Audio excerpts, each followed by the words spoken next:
오늘 도시와 교회가 만나다 두 번째, 종교가 아닌 삶을 살기라는 말씀의 제목으로 주의 말씀 함께 나눠보고자 합니다. 카일 아이들만이라는 목사가 그의 책에서 이런 도전적인 질문을 했죠. 팬인가 제자인가? 팬인가 제자인가? 여러분은 예수의 팬이십니까? 아니면 제자이십니까? 그러나 이 질문이 도전적이기는 하지만 사실은 우리를 혼란에 빠뜨리게 하거나 또는 깊은 영적 고뇌에 빠지게 하는 질문은 아닙니다. 왜냐하면 너무 뻔한 질문이기 때문이죠. 팬인가 제자인가? 당연히 이것이 우리 교회 다니는 사람들, 크리스찬들에게 질문이 던져진다면 누가 이곳에서 저는 예수의 팬이 되겠습니다, 유명 스타를 좋아하는 팬이 되겠습니다 라고 대답할 사람이 얼마나 되겠습니까? 다 제자가 되고 싶죠. 하지만 제자가 되는 것이 결코 쉽지 않으니 이 질문이 도전적인 질문처럼 들리기는 합니다. 이처럼 팬인가 제자인가 라는 질문은 사실 정확하게 얘기하면 저와 여러분에게는 의미가 없는 질문입니다. 답이 너무 뻔하기 때문이죠. 하지만 이 질문을 조금 바꿔서 여러분께 질문을 드리면 어떨까 한번 생각을 해봅니다. 이런 질문입니다. 당신은 제자입니까? 아니면 성도입니까? 사실 이 질문은 똑같은 질문이라 생각할 수 있습니다. 제자나 성도나 뭐가 다릅니까, 목사님? 똑같은 거 아닙니까? 하지만 분명히 다른 질문입니다. 또한 카일 아이들먼 목사의 팬인가 제자인가 질문보다 훨씬 더 쉽고 편안한 질문 같습니다. 답도 편할 것 같은데 여러분 한번 깊이 생각해 보십시오. 여러분 성도이십니까? 제자이십니까? 어떻게 다르지? 뭐라고 대답해야 되지? 사실 답하기 힘든 질문이라는 것이죠. 앞에서 말씀드렸던 팬인가 제자인가라는 책의 질문에 지금은 하나님의 팬으로 살았지만 이제는 제가 제자가 되겠습니다 라는 결단을 할 수 있고요. 성도인가 성도가 아닌가 라는 질문에 전에는 성도가 아닌 것처럼 살았지만 이제 성도처럼 살겠습니다 라고 대답할 수 있죠. 그러나 성도인가 제자인가 라는 질문은 그렇게 흑백 논리처럼 이분론으로 저희들이 답하거나 그에 응답할 수 있는 문제가 아닙니다. 성도와 제자는 서로 대립적인 역할이나 지위를 갖고 있지 않기 때문입니다. 우리가 그리스도인이라면 우리는 둘 다 되고자 하는 이런 삶의 목적, 신앙의 목적을 가지고 살아가죠. 성도도 되고자 하고 제자도 되고자 합니다. 저희는 더 경건한 성도가 되고 싶어 하고요, 더 훈련받고 연단받는 제자가 되고 싶어 합니다. 성도와 제자 둘 중 무엇이 되어야 한다라는 질문은 사실상 의문에 가까운 질문입니다. 하지만 실제로 우리는 한 번 정도 나는 성도인가? 제자인가? 라고 하는 질문에 어떻게 나는 답해야 하는가? 라는 그 답에 대한 묵상을 해볼 필요가 있다는 것이죠. 왜냐하면 같으면서도 다르기 때문입니다. 그렇다면 우리가 꼭 되어야 하는 거룩한 백성, 성도와 더불어 하나님께 부름받은 제자가 된다라는 것은, 성도와 제자가 된다라는 것은 어떤 차이점을 가지고 있는 것일까? 믿음을 묻는 딸에게 아빠가 라는 책을 쓴 기독교 평신도 저술가인 정한욱 집사는 그의 책에서 이렇게 얘기합니다. 유명한 신학자나 또는 유명한 목사님의 말이 아닙니다. 여러분과 같은 평신도이시지만 목회자와 신학자보다 훨씬 더 깊은 고민과 또 성찰을 통해서 이 책을 쓰셨는데요, 이 책 가운데 이렇게 얘기하십니다.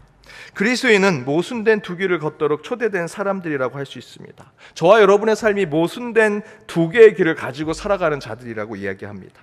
예수 그리스도의 십자가의 죽음이 성취한 죄사함을 통해 어떠한 인간적인 노력도 요구되지 않는 전적인 은혜로 구원을 얻은 이들을 성도라 하며, 훈련과 고난이라는 무거운 짐을 지고 먼저 십자가를 지신 그리스도를 따라 평생을 험난한 순례의 도상에서 보내야 하는 이들을 제자라 한다라고 이야기합니다. 이렇게 성도와 제자는요, 엄연히 다릅니다. 정리를 해서 제가 말씀드리면 성도는 거룩한 백성이지요. 정확하게 말씀드리면 원래 거룩한 자가 아니었습니다. 저와 여러분 예수를 믿기 전 우리의 삶을 돌아서 생각해 보십시오. 저희는 거룩하지 않았습니다. 의인이 아니었습니다. 죄인이었고요, 거룩하지 못한 불경건한 자의 삶을 살았죠. 그런 자들이었으나 하나님께서 저희를 거룩하고 의롭게 만들어 주셔서, 우리를 그렇게 불러주셔서, 그렇게 바꿔주셔서 우리가 거룩한 백성이 된 이들이 되어서 성도라고 불림을 받게 된 것이죠. 그 성도라는 것은 피동적인, 수동적인 의미를 가지고 있습니다. 나 스스로 성도가 될 수 없습니다. 나 스스로 의인이 될 수 없습니다. 하나님께서 우리를 거룩하게 만들어주시고 의인이라 불러주셔서 의인으로, 예수 믿는 의인으로, 또 거룩한 백성의 성도로 살게 되었다라는 것이죠. 대신에 제자는 무엇일까? 제자는 정한욱 집사님이 정리한 대로 본다면 훈련과 고난이라는 무거운 짐을 지고 예수가 걸었던 십자가의 길을 평생 따라가는 삶을 사는 자들, 그것이 제자라고 불림을 받습니다. 그렇다면 그 제자는 사실상 능동적이고 적극적인 신앙인의 모습을 가진 자들, 그런 그리스도인이라고 할 수 있죠. 그러나 여러분, 여기서 저와 여러분과 같은 그리스도인들이 내가 성도로만 살겠다, 내가 제자로만 살겠다라고 할 수 없죠. 그저 예수 십자가와 보혈로 깨끗함을 입고 거룩한 자 된 것으로 신앙을 이어간다면, 그렇게 거룩한 백성, 하나님께서 우리를 거룩하게 만들어주신 성도로서만 살아간다면 우리는 전혀 신앙의 성숙을 이룰 수 없을 것입니다. 수동적인 신앙으로만 살아간다면, 그런 수동적인 거룩한 백성이 된 성도로만 살아간다면 그저 떠먹여주는 신앙으로만 살아갈 수밖에 없죠. 그렇다고 그 반대로 입문반, 양육반, 제자반, 사역반, 훈련의 단계 과정을 만들어서 인위적인 신앙의 단계를 밟고 올라가는 능동적인 믿음의 삶을 살아가서 저와 여러분이 성숙을 이룰 수 있을까? 라는 또한 질문을 던질 수 있습니다. 어느 교회, 어느 선교단체에서는 예수의 길을 쫓아가야 한다, 그래서 우리가 제자가 되어야 한다라는 능동적인 훈련과 연단의 과정을 만들어서 제자 훈련반을 거치면 좋은 그리스도인이 된다라고 말하기도 했습니다. 또한 다른 한쪽에서는 하나님의 부르심, 하나님의 거룩하게 하심을 체험하고 경험하는 것이 더 중요한 신앙이다라고 얘기하면서 저 하늘만 바라보면서 내 가슴을 치고 내 감정을 요동케 하는 찬양과 그런 기도 집회에서 그저 하늘에서 떨어지는 그 불만을 사모하는 신앙을 갖기도 했죠. 하지만 여러분, 어느 한쪽에 기울어지는 것이 그리스도인의 신앙이라고 할 수 없습니다. 저희는요, 성도가 되어야 하고요, 동시에 제자가 되어야 합니다. 제자가 되어 성숙을 이루기 위해선 반드시 여러분, 하나님을 뜨겁게 인격적으로 만나는 거룩하게 부름받는 자의 성도의 삶이 또한 시작되어야 하죠. 저는 바로 우리의 신앙의 지점이 바로 이 지점에 서 있다라고 생각이 듭니다. 거룩하게 부름받은 성도의 삶과 훈련과 연단의 과정 속에서 성숙하게 되는 제자의 삶, 이 두 사이에서 우리는 어느 한 곳에 기울어져서는 안 된다라는 것이죠. 성도의 신앙, 제자의 신앙, 두 가지가 두 날개로 함께 있어야 합니다. 무엇이 우리의 신앙이라고 할 수 있겠습니까? 라고 묻는다면 그 모두가 저와 여러분의 신앙이다 라고 대답할 수 있습니다. 그러나 여기서 중요한 것이 있습니다. 여기서 중요한 것은 내가 성도냐 제자냐 라는 것이 아니라 어떻게 제자로서, 성도로서 그 신앙을 삶으로 살아내느냐가 더 중요하다라는 것입니다. 스스로 나는 제자다, 나는 성도다 부르짖고 자기 최면에 빠져 사는 것은 중요한 것이 아닙니다. 반드시 그 삶을 살아내는 것이 신앙을 사는 그리스도인이라는 것이죠. 나는 제자다 라고 해서 훈련받고 연단받고 제자훈련 그 단계를 거치고 어떤 제자훈련의 수준에 올라간다고 이야기한들 제자로 살아내지 못한다면 여러분, 그것은 제자의 삶이 아니죠. 아무 의미가 없습니다. 또한 나는 성도라고 하나님이 부르신 그때를 늘 회상하며 부르신 하나님만을 찬양하고 노래를 한들 그 부름받은 성도로 살아내지 못한다면 여러분, 그 삶은 그저 종교인의 삶에 불과하다라는 것입니다. 이런 우리의 신앙은 이 자전거를 배우는 것과 비슷합니다. 한 친구가 자전거를 배우고 싶어서 도서관에서 자전거 잘 타는 법 10권의 책을 빌려왔습니다. 탐독하고 외우고 암기합니다. 그러면 여러분, 그 친구가 자전거를 잘 탈까요? 그렇지 않을 겁니다. 자전거를 타려면요, 10권의 책을 달달 외우는 것, 깊이 파고들고 탐구하고 연구하고 이론을 빠삭하게 알고 있는 것, 그것이 아니라 책 한 권이라도 제대로 보고 직접 자전거를 타면서 수십 번, 수백 번 넘어지고 깨지고 피가 나고 눈물을 펑펑 흘리면서 자전거를 타는 훈련을 해야만, 직접 자전거를 타야만 자전거를 잘 탈 수 있는 것이죠. 전에 제 딸 아이가 자전거를 배우고 싶다고 해서 가르쳐줬던 이야기를 말씀드린 적이 있습니다. 딸 아이가 자전거를 배우고 싶다고 해서 제가 딸 아이에게 자전거 타는 법을 가르쳐 주려고 그 이론을 생각해 봤더니 제가 자전거 타는 법 이론을 배운 적이 없습니다. 책도 배운 적도 없고요. 돌아서 생각해 보니까 어떻게 자전거를 탔는지도 잘 모르겠더라고요. 그래서 제 딸에게 이렇게 얘기했습니다. 딸, 옆으로 쓰러질 것 같으면 이렇게 돌리고 이쪽으로 쓰러질 것 같으면 이렇게 돌려. 그러면 돼. 제 딸이 그 얘기를 듣고 타는데 자전거가 잘 타지겠습니까? 옆으로 가다가 넘어지고 이쪽으로 가다가 넘어지고 수십 번 넘어지고 피가 나니 그 다음 땐 저한테, 아빠인 저에게 막 화를 내면서 얘기합니다. 이렇게 아빠가 얘기한 대로 일로 가다가 이쪽으로 돌리니까 안 되고 저쪽으로 가다가 이쪽으로 돌리니까 안 되는데 도대체 그게 뭐야? 그 다음 단계를 설명해줘. 여러분, 그 다음 단계에 자전거 타는 법이 있습니까? 없습니다. 여러분, 그 다음 단계는요, 그냥 자전거를 타고 앞에 말씀드렸던 대로 수십 번 넘어지고 수십 번 무릎이 까지면서 연습하고 훈련하고 연단하면서 가다가 자전거를 잘 타는 방법밖에 없죠. 그런데 요즘 한국 교회는요, 앞에서 말씀드렸던 입문반, 그 다음 단계 성숙반, 양육반 하다 안 되니까 요즘엔 실천반이 있습니다. 실천반도 책으로 공부합니다. 5주 강의로 실천반. 여러분, 실천반은 그동안 배웠던 제자 훈련의 단계에 내 삶으로 살아내는 게 실천 아닙니까? 그런데 실천반도 이론으로 공부합니다. 자전거 타는데 그 실천의 방법, 잘 타는 방법이 있을까요? 그저 그 자전거를 타는 요령을 알고 수십 번 넘어지고 수십 번 무릎이 깨지면서 자전거를 타면서 자신의 방법을 찾아내는 것이죠. 저는 우리의 인생도, 저와 여러분의 신앙도 이와 마찬가지라고 생각합니다. 이런 인생을 살아야 한다.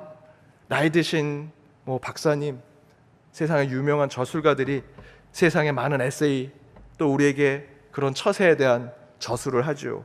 그 책을 읽고 그렇게 산들, 여러분, 그것이 여러분의 인생이 되겠습니까? 그저 여러분에게 주신 하나님의 물줄기가 있죠. 여러분의 인생의 물줄기가 다 따로 있습니다. 그 물줄기에 따라 사는 것이 여러분의 인생이죠. 저쪽에서 큰 강물과 같은 댐도 세우고 다리도 세우는 그 강이 너무 부러워서 그 사람이 쓴 책을 읽고 나도 이런 인생을 살아야지, 아무리 물길을 돌려도요, 그쪽으로 갈 수 없습니다. 하나님이 주신 여러분의 물길을 쫓아가는 것이 여러분의 인생입니다. 그 삶을 살아내는 것. 저는 신앙도 마찬가지라고 생각합니다. 부름받은 성도로 살던, 훈련과 연단을 받아 제자로 살던, 제자든 성도든 상관없습니다. 그 신앙의 삶을 살아내야만 그것이 그리스도인이 되는 것이죠. 미가 선지자가 오늘 본문에서 이렇게 얘기했습니다. 오늘 본문 6절과 7절입니다. 함께 읽어보겠습니다.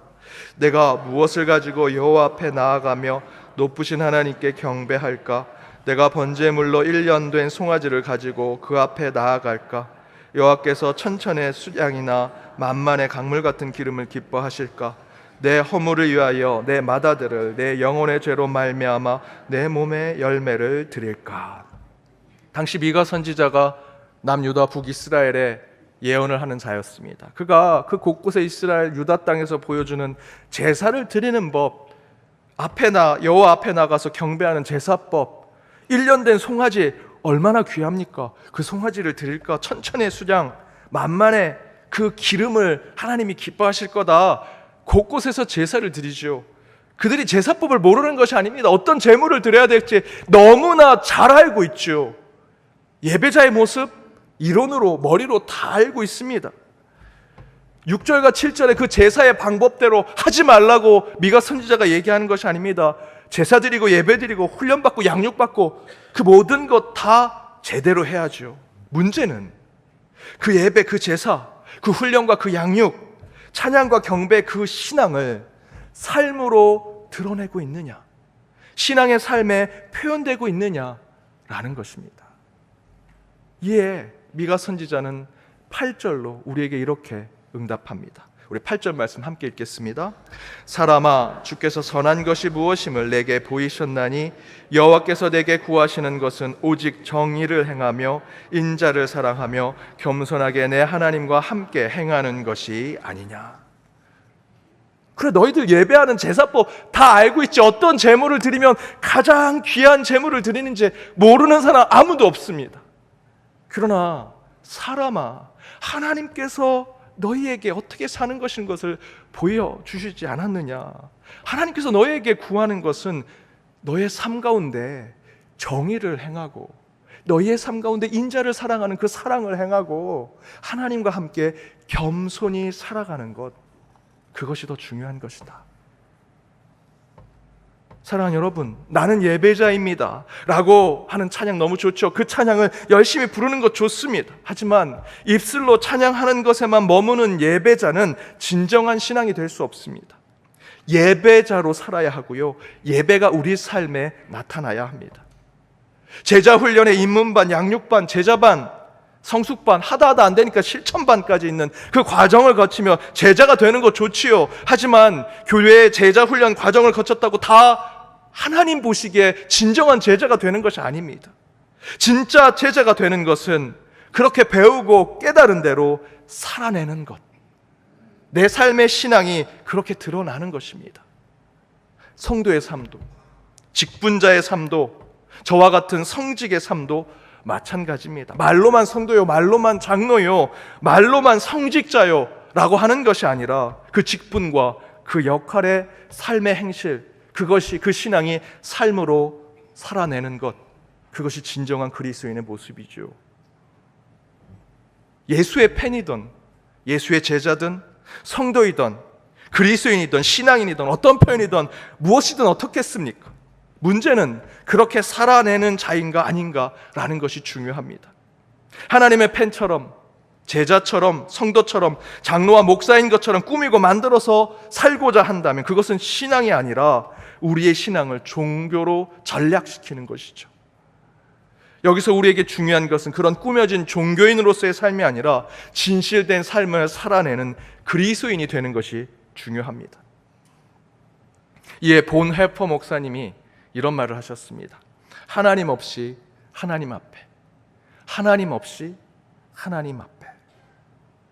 하나님이 안 보이는 세상 속에서도 하나님이 늘 지켜보신다라는 신앙의 삶을 살아가는 것.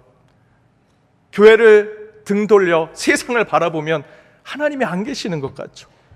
내가 들어간 실험실에, 내가 다니는 회사에, 내가 만나는 사람들 보면 오히려 하나님이 안 계신 것 같습니다. 하나님을 믿는 자들보다 더 도덕적이고 윤리적으로 살아가고요, 더 행복하게 살아가고 더 성공하고 그곳에 곳곳에 좋은 일들이 많습니다. 거꾸로 하나님이 계신다면 어떻게 악한 이런 사람들이 살아갈 수 있을까? 어떻게 저들이 그 부정과 부패 가운데서도 저렇게 떵떵거리며 살아갈 수 있을까? 도대체 하나님이 계시긴 한가? 세상을 보고 살아간다면 저와 여러분이 종교인으로 살아가게 되는 것이죠. 하지만 우리는 하나님 없이, 하나님이 보이지 않고 하나님이 계신 것 같지 않지만 그 가운데 하나님 없이 마치 하나님 앞에 살아가듯 신실하고 정직하게 살아간다면 바로 그 가운데 저와 여러분이 하나님 보시기에 온전한 그리스도인이 되는 것이다 라는 것을 얘기하는 것이 보네포의 하나님 앞에, 하나님 없이 하나님 앞에 라는 이야기입니다. 여러분, 종교 때문에 이곳에 오셨습니까? 내가 기독교라는 종교란에 기독교라는 것을 쓰고 크리스찬이라서 주일에 한 번은 교회 와야지 라는 종교 때문에 이 자리에 앉아 계십니까? 여러분, 이제 여러분의 제자, 성도의 삶을 삶으로 살아내십시오. 하나님 없이 하나님 앞에 하듯 그런 인생을 사셔야 합니다. 지난주 단기 선교 갔습니다. 돌아오는 날 금요일 오후 시간이었습니다. 금요일 오후는요, 이슬람 사람들이 예배를 드리는 시간이었습니다. 저희들이 가는 중간에 모스크가 있었는데, 이슬람 사원이 있었는데 그 앞에 그 이슬람 사람들이 예배는요, 남자들만 갈 수 있습니다. 여자들은 갈 수도 없습니다. 그것부터 말이 안 되고요. 어쨌든 남자들만 가는데 남자들이 그 앞에서 가판, 음식 가판이 쭉 있습니다. 그 앞에서 그 모스크 안에 들어가기 전에 배고플까봐, 허기가 질까봐 뭐 닭꼬치 같은 걸 먹고 들어갑니다. 배고플까봐. 그걸 먹는데 얼굴에 다 묻습니다. 그러니 들어가는 중간에 손과 발을 마치 유대인 율법처럼 손과 발을 씻고 얼굴도 닦고 들어가는 모습을 보는데 저들이야말로 정말 종교인이구나 라는 생각이 들었습니다. 여러분, 그런 마음으로 이곳에 오셨습니까? 저와 여러분의 신앙이 하나님 없이 항상 하나님 앞에 살아가듯 신앙으로 살아갈 때 주일만 지키는 그런 종교인의 크리스찬이 아니라 주님 앞에 신실한 자, 정직한 자, 참된 하나님의 자녀의 제자와 성도가 될 수 있다라는 것이죠. 사랑하는 여러분, 종교인이 아닌 삶을 살아내십시오. 누가 보기에 저 사람은 크리스찬이다 라는 얘기 듣지 않으셔도 됩니다. 오늘 미가서 8절의 말씀대로 여러분의 삶 가운데 하나님의 정의를 드러내십시오. 그들을 정말 가슴 뜨겁게 사랑하십시오. 그리고 늘 그들을 섬기고 헌신하는 겸손의 삶을 나타내십시오. 그때 하나님은 여러분을 신학계에 심겨진 나무와 같이 지켜주실 것이고, 그렇게 하나님이 주인 되신 여러분의 가정을 지킨다면 여러분의 가정은 물된 동산처럼 하나님께서 보호해 주시리라 믿습니다. 그런 신앙의 삶으로 살아내시는 저와 여러분이 되기를 주님의 이름으로 축복합니다. 기도하시겠습니다. 선한 능력의 원천이 되신 우리 주 하나님, 주의 말씀을 듣고자 모인 저희 갈급한 심령 위에 말씀이신 성자 예수 그리스도께서 임재하심을 확신하오니 말씀으로 저희를 새롭게 하시고 치유하시며 구원하여 주옵소서. 성도가 되고 제자가 되며 집사와 권사, 장로가 되고 성직을 갖게 된들 그에 걸맞는 삶을 살지 아니하고 종교인으로 살았던 우리의 모습이 있다면 주여 용서하시고 우리의 삶이 진실됨과 정직함으로 주 앞에 나아가는 참된 예배자들이 되게 하여 주옵소서. 삶으로 신앙을 살아 매 순간 공급해 주시는 주의 사랑과 능력을 사는 저희 모두가 되기를 간절히 바라오며 이 모든 간구 예수 그리스도의 이름으로 기도드립니다. 아멘.